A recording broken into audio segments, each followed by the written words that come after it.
Buts, kenapa orang Islam suka ngejelekin agama lain sih? Atau Tuhan agama lain? Ya memang ada orang-orang Islam yang seperti itu. Tapi tetap perlu diingat bahwa tidak semua orang Islam seperti itu ya. Dimaklumi saja, saya sendiri juga sebal dengan mereka ini. Bahkan mungkin ketika saya bikin video ini, mereka bakalan komen ke saya, dasar kafir.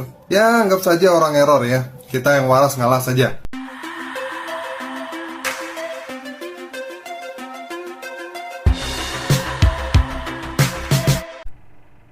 Tetapi pada kenyataannya justru ustadznya sendiri yang memaksakan kitab orang lain dengan pemahaman kitabnya, guys. Gimana dong? Contoh salah satu ustadz ini. Gelar yang ternyata salah kaprah juga kepada saudaraku tersayang Kristen dan Katolik ini apa?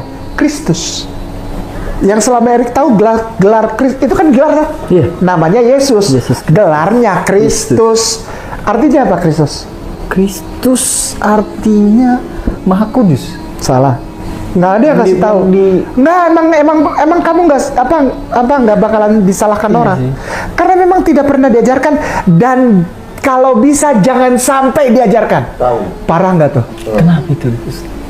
Karena Kristus artinya nabi. Kristos itu dari Hamasiah bahasa Ibrani, artinya the anointed one, seseorang yang diurapi. Untuk jadi apa? Yang diurapi itu cuma dua kalau manusia, tiga. Raja, imam, kohen itu kalau bahasa Ibraninya kohen hagadol, kohen, nabi, imam, raja. Oke guys, karena berhubung banyak umat muslim selalu siap dikibulin oleh Opa Kaing ini, maka kita lihat buah kualitas pengikutnya ya yang seperti ini. Para wanitanya ingin menghapus dosanya dengan berlomba-lomba bisa cium batu sambil bergelayutan di Ka'bah. Selanjutnya, katanya Islam tidak mau usil dengan agama lain. Kenyataannya seperti ini. Kata Anda di kitab Anda mengatakan bahwa Yesus itu Tuhan. Ya, Anda mengatakan Nabi Isa itu Tuhan. Maka kita tanyakan langsung ke Yesusnya. Yesus menjawab mereka, "Aku telah mengatakannya kepada kamu, tetapi kamu tidak percaya. Pekerjaan-pekerjaan yang kulakukan dalam nama Bapakku, itulah yang memberikan kesaksian tentang aku. Tetapi kamu tidak percaya karena kamu tidak termasuk domba-dombaku. Domba-dombaku mendengarkan suaraku, dan aku mengenal mereka, dan mereka mengikut aku. Dan aku memberikan hidup yang kekal kepada mereka, dan mereka pasti tidak akan binasa sampai selama-lamanya, dan seorang pun tidak akan merebut mereka dari tanganku. Bapakku yang memberikan mereka kepadaku lebih besar daripada siapapun, dan seorang pun tidak dapat merebut mereka dari tangan Bapa. Aku dan Bapa adalah satu." Jadi, bagaimana umat muslim dapat menerima fakta ini jika menjadi kaum yang takabur? Kadang menuduh Alkitab orang Kristen palsu sekaligus memaksakan ada nubuatan Muhammad dalam Alkitab. Terkadang memfitnah kitab orang Kristen palsu, kemudian memaksa Yesus harus sama dengan Isa dalam Quran. Lantas, apakah pengikut Kristus diajar untuk merengek dan penuh amarah karena keyakinannya dinista? Tetapi kuduskanlah Kristus di dalam hatimu sebagai Tuhan, dan siap sedialah pada segala waktu untuk memberi pertanggungan jawab kepada tiap-tiap orang yang meminta pertanggungan jawab dari kamu tentang pengharapan yang ada padamu, tetapi haruslah dengan lemah lembut dan hormat. Dan inilah cara yang tepat dengan penuh kedewasaan, penuh kasih meluruskan pemahaman yang salah oleh agama Islam. Apakah Yesus sendiri pernah mengaku dirinya Tuhan, Mesias? Markus 14. Ayat 61 sampai 63. Tetapi ia diam dan tidak menjawab apa-apa. Imam besar itu bertanya kepadanya sekali lagi. Katanya, "Apakah engkau Mesias, anak dari yang terpuji?" Jawab Yesus, "Akulah dia. Dan kamu akan melihat anak manusia duduk di sebelah kanan yang maha kuasa dan datang di tengah-tengah awan-awan di langit." Maka imam besar itu mengoyakkan pakaiannya dan berkata, "Untuk apa kita perlu saksi lagi? Sudah mengaku di kitab Yesaya, Nabi Yesaya bernubuat begini, tidak ada juru selamat selain aku. Akunya itu siapa? Tuhan, Adonai, Yud He Waw He, YHWH. Itu akunya. Jadi tidak ada Mesias atau juru selamat selain YHWH. Jadi kalau ada di luar sana yang berkata, di mana Yesus mengaku dirinya Tuhan di Alkitab? Jangan bingung jawabnya. Jawab aja pakai ayat-ayat ini. Kemudian kita lihat lagi ulah silakum pendebat ini ya. Bible berhadapan dengan hadits saja tidak bisa menang, apalagi dengan Al-Quran. Jadi kesimpulan saya, pewahyuan tidak butuh saksi. Dalam iman Kristen tidak dikenal wahyu yang turun dari surga dalam bentuk kitab suci, tetapi firman yang menjadi manusia. Sehingga dalam iman Kristen, Yesus kedudukannya lebih tinggi daripada kitab Injil. Berbeda dengan Islam. Islam memahami bahwa Muhammad penerima wahyu, penerima firman, dan firmannya adalah Al-Quran. Sedangkan dalam kekristenan, penerima firman yang menjadi manusia adalah Bunda Maria. Selanjutnya, kita lihat lagi orang-orang yang ngaku pengikutnya Muhammad selalu berusaha memaksa kalau Alkitab harus membenarkan kenabian Muhammad. Ketika Yesus datang, maka kedatangan Yesus ancaman bagi agama sebelumnya. Begitupun ketika Muhammad datang, maka Muhammad dianggap ancaman bagi agama sebelumnya. Dan selalu seperti itu. Padahal setiap nabi yang datang selalu memberitahukan, sesudah aku akan datang. Nabi baru yang akan menggantikan aku. Muhammad pun juga memberitahukan, sesudah aku ada ulama yang bisa dijadikan pegangan. Tapi ulamanya yang mana? Banyak yang ngaku ulama. Nah, ngaku ulama banyak. Mereka malah merusak citra Islam. Apalagi ada majelis ulama. Apalagi tuh sembrono ngaku-ngaku majelis ulama. Nah, ini nggak bagus. Wah, jika demikian adanya ya Opa, maka dalam Islam tidak ada kejelasannya dong. Pantes, banyak Islam yang mulai sadar dan meninggalkan kitab misteriusnya itu. Ini contohnya. Bertanya-tanya, gila ya selama ini berarti gue sholat itu dibohongin. Lalu saya berpikir, berarti dalam sholat itu isinya kita cuma ngedoain Nabi Muhammad beserta para sanak saudaranya, beserta para sahabatnya, supaya Allah memberkati beliau dan para sanak saudaranya dan para sahabatnya seperti Allah memberkati Nabi Ibrahim. Diakui juga bahwa Ibrahim adalah bapak segala bangsa. Saya nggak mau bodoh sendiri dong, saya tanya sama Habib. Karena pada saat itu kan saya masih sosok ya, jadi saya ngaji, saya ikut, saya tanya. Saya bilang, mungkin teman-teman ada yang mau menjawab tadi menjawab saya juga pertanyaan ini. Karena pada saat itu pertanyaan saya dijawabnya tidak bisa. Saya tanya, Habib, siapa yang menciptakan sholat? Saya tanya. Habib cuma bilang, Allah. Karena Islam adalah agama Allah. Agama yang diturunkan Allah. Islam adalah agama Allah. Oke, berarti sholat yang ciptakan Allah ya, Habib? Ya, yang ciptakan Allah. Saya buka dong. Habib, mohon maaf, saya mah bahasa Arab mah masih bego banget. Habib kan orang ya turunan Arab. Saya bertanya, Habib, ini di at-tahiyat ini artinya begini seperti saya tadi sampaikan. Ya lalu, Habib, mohon maaf ya Habib, kalau memang begitu nih doanya nih ya Habib. Ya Allah, ampunilah dosa Nabi Muhammad beserta para sanak saudaranya, beserta para sahabatnya. Berkahilah Nabi Muhammad beserta para sanak saudaranya, beserta para sahabatnya. Seperti engkau memberkahi Nabi Ibrahim. Habib, kalau memang Allah yang menciptakan sholat, kenapa Allah minta sama Allah? Saya bilang gitu saudara. Gak bisa jawab Habibnya. Oh iya ya Lucy. Enggak, saya salah apa enggak nih, saya baca soalnya kan pada saat itu nggak bisa searching ya. Ini saya baca begini, saya bawa itu. Oh iya ya Lucia. Ah sudahlah. Dari sananya memang kayak gitu katanya. Nah itulah yang kadang-kadang membuat bodoh saudara-saudara kita. Pada saat kita bertanya, mereka jawabannya ya udahlah dari sananya begitu nggak usah diganggu gugat katanya. Saya tidak puas sampai sekarang, saya tidak pernah mendapatkan jawaban yang pasti. Siapa yang menciptakan sholat? Dan semakin tahun demi tahun saya lampaui, akhirnya saya menyerah, saudara. Dengan kebebalan saya, dengan kesombongan saya nyerah, saya bilang, enough Tuhan. Kalau orang Islam itu rata-rata membaca kitab suci itu dengan asumsi bahwa itu asli, sekalipun rata-rata tidak mengerti, maka Islam itu sering diidentikan dengan umat hafalan. Itu idiom saya. Tapi sebaliknya orang Kristen itu ngerti dulu. Nah, karena ngerti itu maka Alkitab diterjemahkan untuk awam dalam semua bahasa di dunia. Jesus is very unbelievable person. Dan Yesus adalah seorang yang layak untuk dimuliakan dan dihormati dan dicintai. Sebagaimana muslimin mencintai dia. Bukan memfitnah dia. Muliakan Yesus, love Jesus, proportionally. Barakallah. Baik, buktikan jika umat Islam ingin memuliakan Yesus, maka ikuti perintah Yesus ya. Karena itu, pergilah, jadikanlah semua bangsa muridku dan baptislah mereka dalam nama Bapa dan Anak dan Roh Kudus. Dan ajalah mereka melakukan segala sesuatu yang telah kuperintahkan kepadamu, dan ketahuilah, aku menyertai kamu senantiasa sampai kepada akhir zaman. Nah loh, kira-kira Opa Kaeng mau menerima kenyataan tidak kalau Yesus bisa menyertai manusia sampai akhir zaman?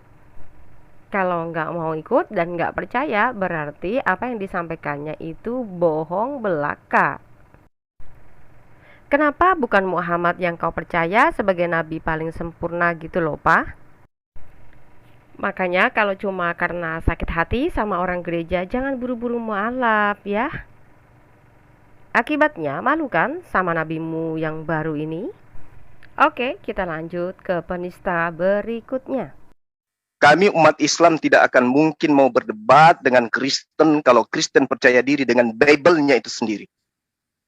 Kenapa kami ikut berdebat dengan kalian, sahabat-sahabat, saudara-saudaraku yang saya kasihi dalam nama Allah? Karena kalian mengambil kata Allah. Kitab kalian itu diterangkan. Nah, kenapa saya menggunakan dalil dalam kitab Anda? Orang dari kitab Yahudi kok saya ambil juga? Orang Yahudi tidak ada komplain. Nah, saya ngambil itu untuk supaya membantah Anda bahwa Yesus itu adalah Allah, kata Anda kan? Nah, ternyata kalau Anda mendudukkan Yohanes 1 nomor 1, dibantah juga. Jul, modal mayoritas ya, suaranya dikencengin.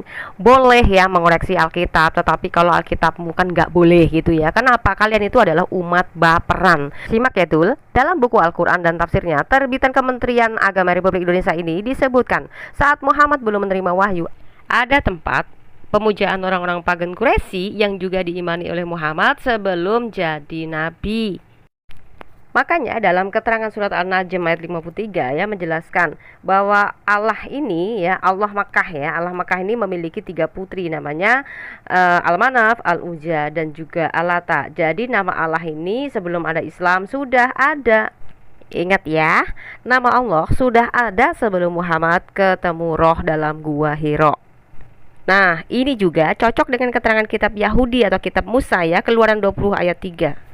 Jangan ada padamu Allah lain di hadapanku. Karena Allah dalam Alkitab bukan nama Tuhan kami, tetapi terjemahan LAI yang artinya sesembahan. Saya kasih contoh ya, dalam Keluaran 20 ayat 3 ini, jangan ada padamu Allah lain di hadapanku. Lalu kita ganti, jangan ada padamu sesembahan lain di hadapanku. Nah, begitu maksudnya ya. Nah, tetapi di sini dalam surat Quran An-Naml ayat 91, Muhammad diperintahkan untuk menyembah Tuhan negeri ini atau dalam kurung Mekah ya, Allah Mekah maksudnya. Ini yang dilarang oleh kitab Musa. Artinya ada Allah lain selain Allah negeri Mekah. Contoh dalam Ulangan 6 ayat 14, jangan kamu mengikuti Allah lain dari antara Allah bangsa-bangsa sekelilingmu. Jadi orang Kristen bukan menyembah Allahnya umat muslim yang kami kenal sebagai Allah yang dilarang untuk disembah menurut kitab Musa. Artinya Kristen dilarang untuk mengikuti sesembahan yang disembah oleh bangsa sekeliling Israel. Ini kenyataannya. Makanya cuma jadi manusia ya kita sama-sama cuma sementara di dunia. Janganlah selalu merasa paling benar sendirilah. Tetapi kebenaran Islammu juga harus diuji. Nah, sekarang pertanyaannya adalah 1, sudahkah umat Islam tahan uji jika kitabnya diuji? Kedua, mampukah Al-Quran menerima serangan balik dari penganut Alkitab yang selalu kalian jadikan bahan rujukan untuk mengakui Muhammad sebagai nabi? Andaikan umat Islam siap mental untuk kitabnya dikritisi, maka kami pun akan bebas dan cermat untuk memaparkan kebenarannya. Yang jadi masalah, kalian kan baperan, suka bebas sok meluruskan Alkitab kami. Tapi jika ada yang berterus terang bahas kitab kalian, langsung dilaporkan sebagai penista agama. Repot nggak? Maka kami berpikir, benarkah dengan cara menekan kami seperti ini kalian merasa ini kebenaran? Lalu, benarkah dengan anti kritik itu disebut tahan uji? Pesan saya adalah, jika tujuan kita sama-sama untuk menggapai surga, kenapa kalian mencoba untuk membungkam orang bicara? Bukankah dunia ini hanyalah sementara? Lalu kapan manusia bisa mendapat petunjuk jika bukan kesempatan hidup ini? Dengarkan pesan nasihat Yesus ini ya, sadarlah dan berjaga-jagalah. Lawanmu si iblis berjalan keliling sama seperti singa yang mengaum-ngaum dan mencari orang yang dapat ditelannya. Jadi, musuh kita bukanlah sesama manusia atau orang yang berbeda keyakinan dengan kita, tetapi iblis yang selalu membuat manipulasi dengan cara memutarbalikkan kebenaran sehingga nampak seolah-olah orang benar itu terlihat jahat. Lanjut kembali dalam 1 Petrus 5 ayat 6 dan 11. Karena itu rendahkanlah dirimu di bawah tangan Tuhan yang kuat supaya kamu ditinggikannya pada waktunya. Ialah yang empunya kuasa sampai selama-lamanya. Amin. Nah, tok-tok ini teman-teman dibilang bahwa tok-tok ini sebenarnya adalah tanda-tanda Dajjal mau datang. Nah, ilmu cocokmologi ini yang sangat aneh. Coba kita akan bahas hari ini. Ya, ini adalah mainan tok-tok nih yang warna pink ini ya. Ya, ini berbagai macam warna. Kalau yang ada itu tok-tok ini berbagai macam warna. Bahkan dikatakan di sini kalau kita lihat ya. Nih, dari akun yang namanya Curahan Hati, ternyata lato-lato itu adalah konspirasi Yahudi dan Iluminasi. Lato artinya aku. Lato artinya aku. Lato artinya Yahudi. Hati-hati guys. Jadi lato itu aku, lato itu Yahudi. Makanya kalau orang main lato-lato, maka dia dibilang bahwa dia adalah aku Yahudi gitu guys. Ini bener-bener konyol. Cocokmologi model gini ngeklaim katanya lato-lato adalah aku Yahudi. Saking bencinya sama Yahudi. Tapi ngomong-ngomong Musa, siapa lagi ya? Orang-orang itu Musa dan kawan-kawan Harun apa semua itu kan orang Yahudi ya. Diterima sebagai nabi, tapi ini dibilang lato-lato Yahudi dan itu harus dijauhi karena itu adalah konspirasi mau datangnya Dajjal guys. Makanya dikaitkan dalam gambar ini juga kalau kita lihat ya. Nah, gambarnya ini mata satu dan ada bentuk segitiga. Makanya lato-lato itu kan kalau lagi terbuka itu kan kayak segitiga gini ya. Dikatakan ternyata lato-lato itu teori konspirasi Freemason dan Illuminati guys. Nah, kalau kita lihat semua videonya di sini ya, ini segitiga dan ini dinyatakan sebagai lato. Lato adalah teori konspirasi yang harus dihindari jauh-jauh. Tapi ngomong-ngomong soal segitiga, kalau kita lihat ya atap rumah ini ya. Nih, atap rumah ini ya kebanyakan bentuknya segitiga kan. Ya ada sih yang bulat, 1, 2 ada. Tapi kebanyakan segitiga nih. Segitiga. Dan kalau dibilang ini teori konspirasi juga nih kayaknya semua rumah di Indonesia yang bentuknya segitiga atapnya ini juga harus dibongkar ya kan. Nah teman-teman kita harus jadi orang yang lebih dewasa lagi ya. Jangan mudah terkontaminasi. Dan jangan mudah terprovokasi dan mengatakan hal-hal semacam itu dan dikait-kaitkan dengan Yahudi, kaitkan dengan Dajjal dan lain-lain. Ya seperti sebenarnya kayak salib ya. Dulu logo ulang tahun Indonesia juga disebut-sebut katanya berbentuk salib. Ada juga gambar yang ada di perempatan dibilang juga seperti salib. Kalau kita lihat tiang listrik juga dibilang seperti salib. Nah ini ilmu-ilmu cocokmologi yang sebenarnya ya lucu aja kalau itu masih dipercaya. Kita sebaiknya nggak usah terlalu percaya yang semacam ini. Dan kita berpikir lebih realistis lah. Yang baik penemuan yang luar biasa bisa menemukan A, B, C yang berguna bagi bangsa. Ketimbang dengan ilmu cocokmologi yang semacam ini. Oke terima kasih itu saja Luis Prasio di sini. God be with you all.